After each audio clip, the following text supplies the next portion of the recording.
In today's tutorial, I'm going to show you guys how to install and set up your Epson L1300 series printer on your Windows, Mac OS, or Linux device.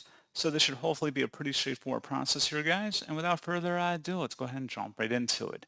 So all you have to do is open up a web browser and into Google, search for Epson L1300 support. Go ahead and search for that. Best result, you come back with an Epson support page. It says Epson L1300 support. Go ahead and open that up.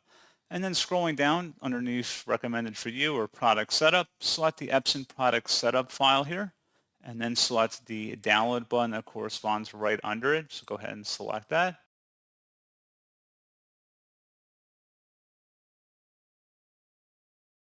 And then once you have it downloaded on your computer, open up the file. Should be a verified publisher from Epson. Select yes.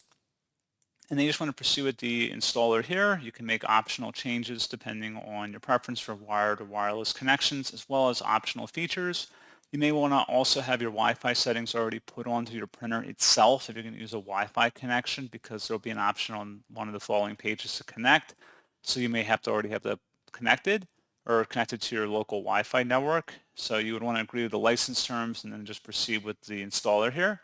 So pretty straightforward process on that, guys. And as always, thank you for watching. I do hope that I was able to help you out, and I do look forward to catching you all in the next tutorial. Goodbye.